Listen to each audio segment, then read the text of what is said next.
नमस्कार दोस्तों, स्वागत है आपका मेरे YouTube चैनल आर के भक्ति में। भक्तों, आज हम आपको शनिवार व्रत की कथा सुनाएंगे, जिसमें कि राजा विक्रमादित्य की कहानी का वर्णन है। इस कथा को सुनाएंगे। जो भक्त हमारे चैनल पर नए आए हैं वो हमारे चैनल को सब्सक्राइब कर लें, वीडियो को लाइक करें और कमेंट में ओम शनिश्चराय नमः लिखना न भूलें। आइए कथा को प्रारंभ करते हैं। एक समय में स्वर्गलोक में सबसे बड़ा कौन के प्रश्न पर 9 ग्रहों में वाद विवाद हो गया। यह विवाद इतना बड़ा कि आपस में भयंकर युद्ध की स्थिति बन गई। निर्णय के लिए सभी देवता देवराज इंद्र के पास पहुंचे और बोले, हे देवराज, आपको निर्णय करना होगा कि हम में से सबसे बड़ा कौन है। देवताओं का प्रश्न सुन इंद्र उलझन में पड़ गए। फिर उन्होंने सभी को पृथ्वी लोक में उज्जैनी नगरी में राजा विक्रमादित्य के पास चलने का सुझाव दिया। उज्जैनी पहुंचकर जब देवताओं ने अपना प्रश्न राजा विक्रमादित्य से पूछा तो वह भी कुछ देर के लिए परेशान हो उठे, क्योंकि सभी देवता अपनी अपनी शक्तियों के कारण महान थे। किसी को भी छोटा या बड़ा कह देने से उनके क्रोध के प्रकोप से भयंकर हानि पहुंच सकती थी। अचानक राजा विक्रमादित्य को एक उपाय सूझा और उन्होंने विभिन्न धातुओं सोना, चांदी, कांसा, तांबा, सीसा, रांगा, जस्ता, अब्रक व लोहे के 9 आसन बनवाए। धातुओं के गुणों के अनुसार सभी आसनों को एक दूसरे के पीछे रखवा कर उन्होंने सभी देवताओं को अपने अपने सिंहासन पर बैठने को कहा।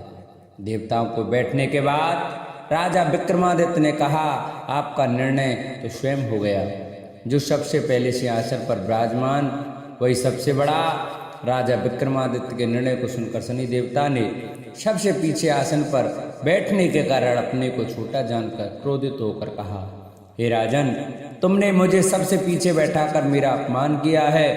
तुम मेरी शक्तियों से परिचित नहीं हो, मैं तुम्हारा सर्वनाश कर दूंगा। शनिदेव ने कहा, सूर्य एक राशि पर 1 महीने, चंद्रमा 2.25 दिन, मंगल 1.5 महीने, बुध और शुक्र 1 महीने, बृहस्पति 13 महीने रहते हैं, लेकिन मैं किसी भी राशि पर 7.5 वर्ष तक रहता हूँ। बड़े बड़े देवताओं को मैंने अपने प्रकोप से पीड़ित किया है। अब तू भी मेरे प्रकोप से नहीं बच सकेगा। इसके बाद अन्य ग्रहों के देवता तो प्रसन्नता के साथ चले गए, परंतु शनिदेव बड़े क्रोध के साथ वहां से विदा हुए। विक्रमादित्य से बदला लेने के लिए एक दिन शनिदेव ने घोड़े के व्यापारी का रूप धारण किया और बहुत से घोड़ों के साथ उज्जैनी नगरी पहुंचे। राजा विक्रमादित्य ने राज्य में किसी घोड़े के व्यापारी के आने का समाचार सुना तो अपने अश्वपाल को कुछ घोड़े खरीदने को भेजा। घोड़े बहुत कीमती थे। अश्वपाल ने जब वापस लौटकर इस बारे में राजा विक्रमादित्य को बताया तो वह खुद आकर एक सुंदर और शक्तिशाली घोड़ा पसंद किया। घोड़े की चाल देखने के लिए राजा जैसे इस घोड़े पर सवार हुए वह बिजली की गति से दौड़ पड़ा। तेजी से दौड़ता हुआ घोड़ा राजा को दूर एक जंगल में ले गया और फिर वहां राजा को गिराकर गायब हो गया। राजा अपने नगर लौटने के लिए जंगल में भटकने लगा, पर उन्हें कोई रास्ता नहीं मिला। राजा को भूख प्यास लगाई। बहुत घूमने पर उसे एक चरवाहा मिला। राजा ने उससे पानी मांगा। पानी पीकर राजा ने उस चरवाहे को अपनी अंगूठी दे दी और उससे रास्ता पूछकर जंगल से निकलकर पास के नगर में चला गया। नगर पहुंचकर राजा एक सेठ की दुकान पर बैठकर कुछ देर आराम किया। राजा के कुछ देर दुकान पर बैठने से सेठ जी की बहुत बिक्री हुई। सेठ ने राजा को भाग्यवान समझा और उसे अपने घर भोजन पर ले गया। सेठ के घर में सोने का एक हार खूंटी पर लटका हुआ था। राजा को उस कमरे में छोड़कर सेठ कुछ देर के लिए बाहर चला गया। तभी एक आश्चर्य घटना घटी। राजा के देखते देखते सोने के उस हार को खूंटी निगल गई। सेठ ने जब हार गायब देखा तो उसने चोरी का संदेह राजा पर किया और अपने नौकरों से कहा कि इस परदेशी को रस्सियों से बांधकर नगर के राजा के पास ले चलो। राजा ने विक्रमादित्य से हार के बारे में पूछा तो उसने बताया कि खूंटी ने हार को निगल लिया है। इस पर राजा क्रोधित होकर चोरी करने के अपराध में विक्रमादित्य के हाथ पांव काटने का आदेश दे दिया। सैनिकों ने राजा विक्रमादित्य के हाथ पांव काटकर उसे सड़क पर छोड़ दिया। कुछ दिन के बाद एक तेली उसे उठाकर अपने घर ले गया और उसे कोलू पर बैठा दिया। राजा आवाज देकर बैलों को हाँकता रहता। इस तरह तेली का बैल चलता रहा और राजा का भोजन मिलता रहा।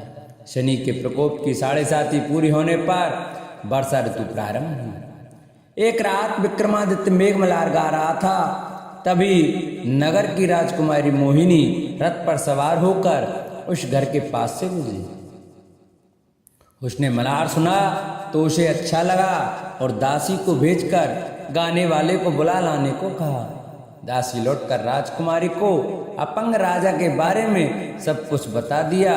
राजकुमारी उसके मेघमल्हार से बहुत मोहित हुई और सब कुछ जानते हुए भी उसने अपंग राजा से विवाह करने का निश्चय किया। राजकुमारी ने अपने माता पिता से जब यह बात कही तो वह हैरान रह गए। उन्होंने उसे बहुत समझाया पर राजकुमारी ने अपनी जिद नहीं छोड़ी और प्राण त्याग देने का निश्चय कर लिया। आखिरकार राजा रानी को विवश होकर अपंग विक्रमादित्य से राजकुमारी का विवाह करना पड़ा।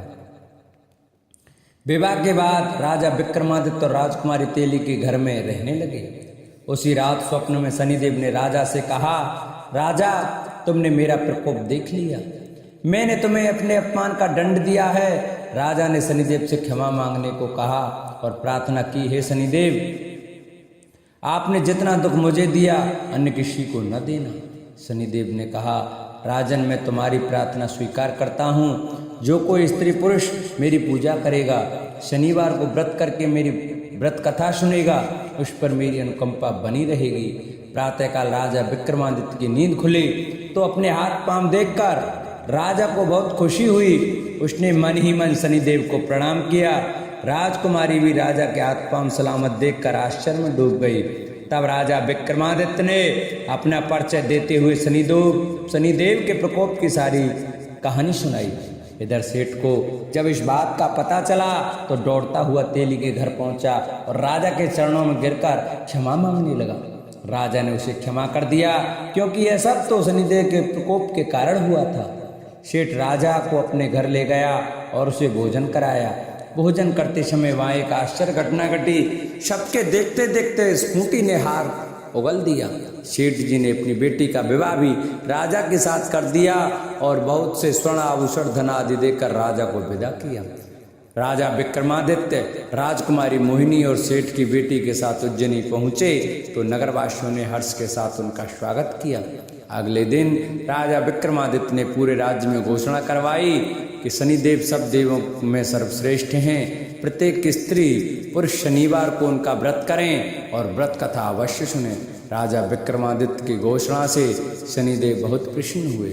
शनिवार का व्रत करने और व्रत कथा सुनने के कारण सभी लोगों की मनोकामनाएं शनिदेव की अनुकंपा से पूरी होने लगीं। सभी लोग आनंद पूर्वक रहने लगे।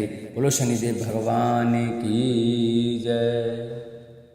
जिन भक्तों को हमारी कथा और वीडियो अच्छी लगी हो वो हमारी वीडियो को ज़्यादा से ज़्यादा शेयर करें, जिससे कि और भी भक्त हमारी कथा को सुन सकें और शनिदेव के प्रकोप से बच सकें। और जो भक्त हमारे चैनल पर नए आए हैं वो हमारे चैनल को सब्सक्राइब कर लें, वीडियो को लाइक करें और कमेंट में ओम शनिश्चराय नमः लिखना न भूलें।